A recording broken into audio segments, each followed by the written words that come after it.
Dome in Manheim, Pennsylvania for a business networking thing, and I'm about to kill Donna with lasers. Word. No, I was just admiring. Oh, it is amazing, isn't it? Wow. I like the binary on the wall. You want to... I challenge you to find the number. There's actually a number somewhere in this, because there's also binary on the red side, and there actually is a number. Oh, wow. Yeah. All right, so this here is your charging station for this corner over here. Okay. You need to be within this area when the game starts, otherwise your pack's not going to charge. So how close do you have to be? Right about here is good enough. Okay. Yeah. And then I'll take you to the other corner. That way she can't shoot you, or you can't shoot her as soon as you charge up. So whoever wants to follow, I'll show you real quick. Sure.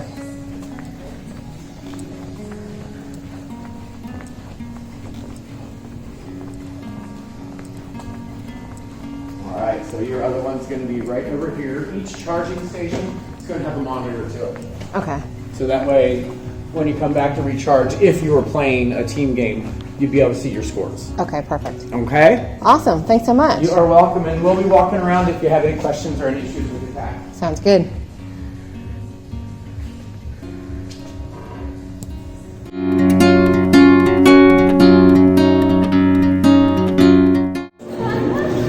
They have an ice cream machine at the Laser Dome. Is that mine?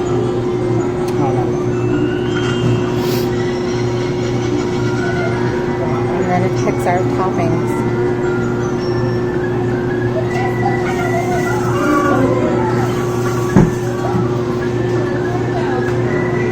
Interesting. And it's all robotic.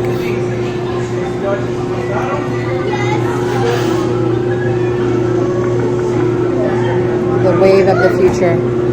Robot-made ice cream.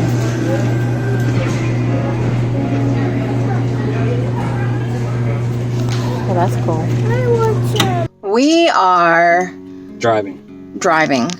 We are going to go to one of our favorite places to go to, which is the Mennonite farm over in Chambersburg called the Family Cow. Which we haven't been to in forever. But it's always been our go-to place for not only raw milk, but they do, I might get some back fat for making lard. What else are we going to do? Maybe some snacks, but mostly raw milk and the back fat so that we have some lard.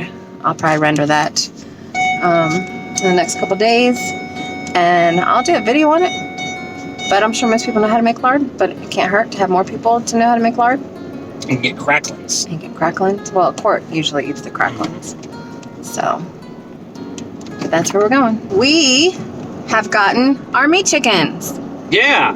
We got 25 Freedom Ranger, Red Rangers chickens that we do this every year. So we usually get a batch around February or March, and then we butcher in June-ish, May or June? About June. And then we might get another batch in June and butcher around August, which is the last time we butchered, and we still have chickens left over from that. So we'll just see how our chicken supply goes. We'll make that determination around June whether we want to get another batch.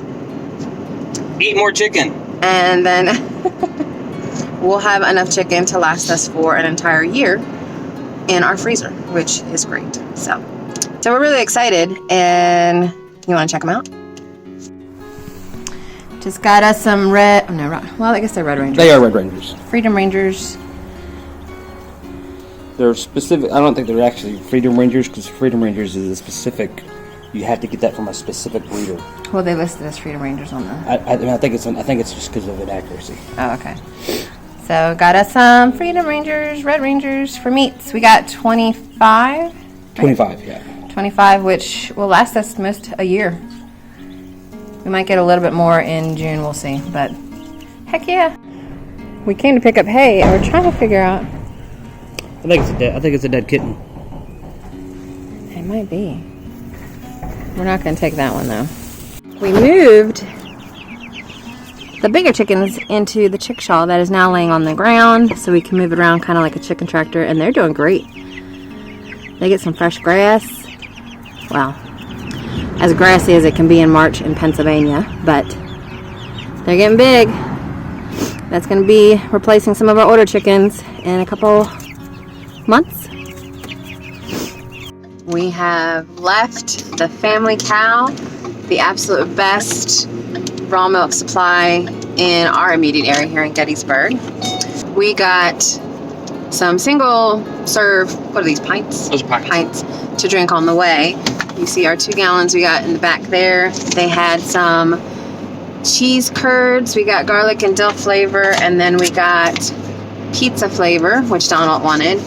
And they also sell these beef sticks, which are the best beef sticks I've ever had, that we use as like a snack. So, yeah.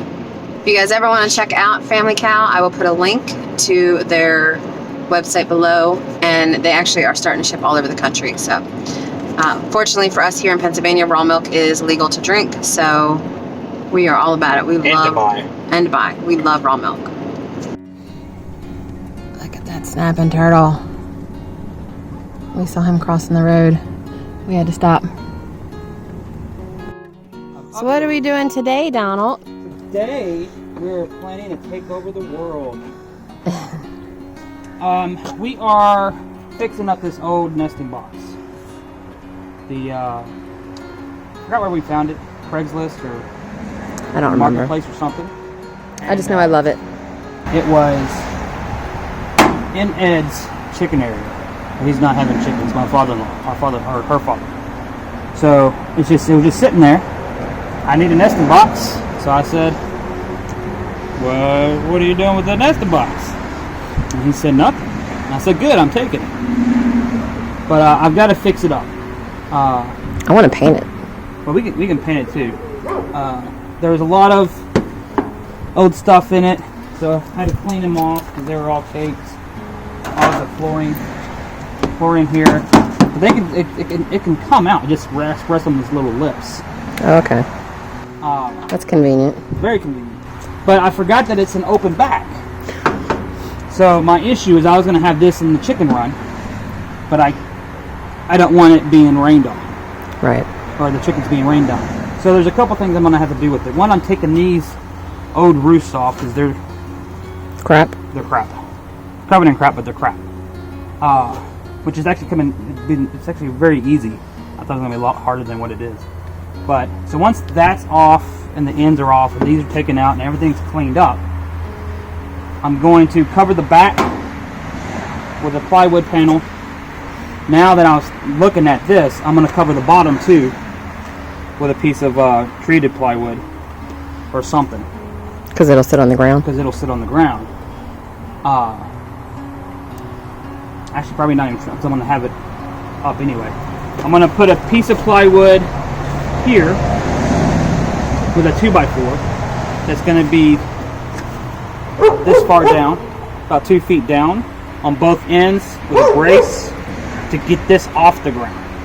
So I can just use any kind of plywood for this. I'm not going to use it treated. And then just put these back in, and off of the brace, I'm going to have 2x4 roofs for each level.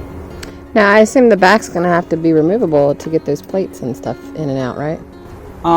If I want to do it that way, I'll just unscrew them. Okay. And take them off. That's it. It's too much engineering right now.